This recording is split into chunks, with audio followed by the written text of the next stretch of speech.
Assalamualaikum guys, kembali kita lagi guys. Untuk video sebelum ni saya dah bagi tahu tentang pelaris kan, bagaimana makanan yang mengandungi pelaris. Untuk kali ini seperti yang dijanjikan, saya akan bagi tahu apa itu saka guys. Isu ni memang sensitif sikit kan guys. Ada juga yang bertanya pada saya apa itu saka kan. Sebenarnya saka ni saya bukan nak kata apalah, tapi benda ni sebenarnya saya dah rujuk pada ustaz-ustaz, imam-imam, ustazah-ustazah apa semua guys. Kalau nak tahu apa itu saka guys, jangan lupa saksikan video ni sehingga habis guys. Sebelum itu jangan lupa like, share dan subscribe guys. Kita ciao. Ya guys, sebenarnya saka ni adalah definisi tentang saka kan, sebenarnya adalah manusia yang melakukan perjanjian dengan makhluk-makhluk gaib.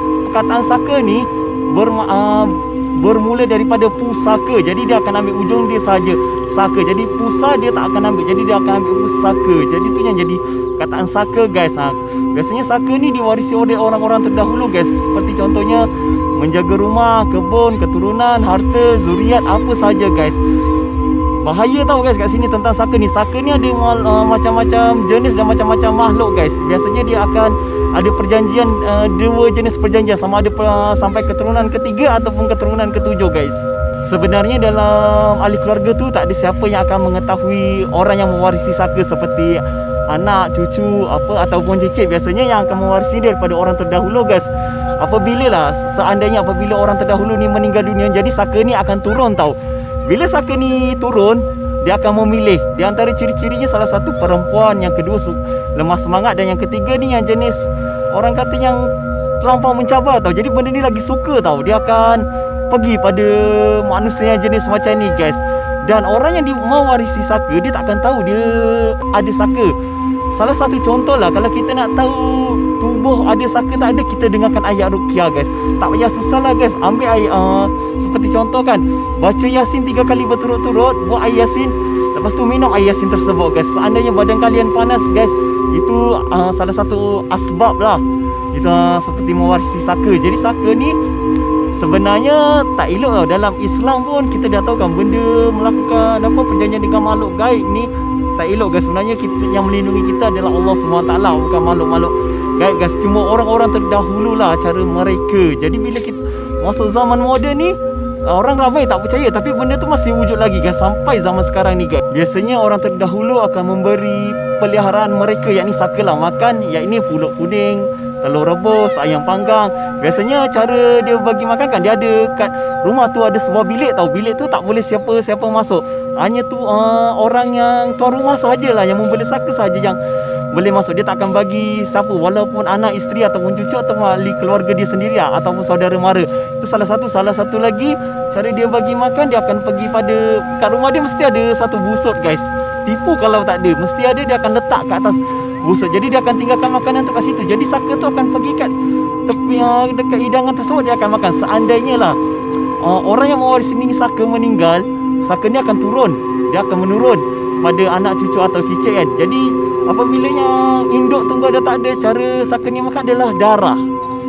Bagaimana dia makan darah guys, kadang-kadang kita tak sedar kan. Tapi salah satu contoh kita dapat lihat lah, orang kata daripada tanda-tanda tu, orang yang mewarisi saka dia akan kurus kering, tak lalu makan. Jadi kita akan tengok darah dia seperti dia akan lesu, dia kehilangan darah yang tak tahu, dia akan sakit secara tiba-tiba. Apabila pergi klinik, hospital, tak dapat detect sakit apa. Tapi benda ni kalau kita pergi pada Darul Ruqyah, Darul Syifa, kita dapat lihat guys. Sebenarnya isu tentang saka ni sensitif.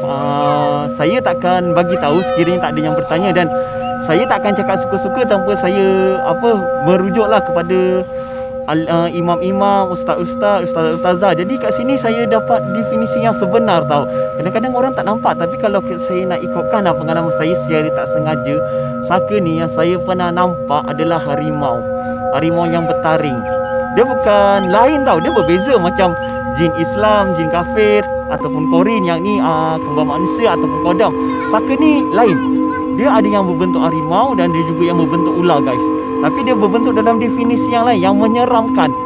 Jadi kat sini kan, kalau kita tengok benda ni, seandainya lah kalau dah biasa tengok, kita boleh bezakan benda tu saka yang perjanjian ataupun bukan kan. Biasanya orang yang membeli saka ni apabila orang kata nak sakaratul maut lah, air nafas dia, kematian dia memang susah. Ada sampai satu tahap yang terpaksa buka bumbung atas rumah.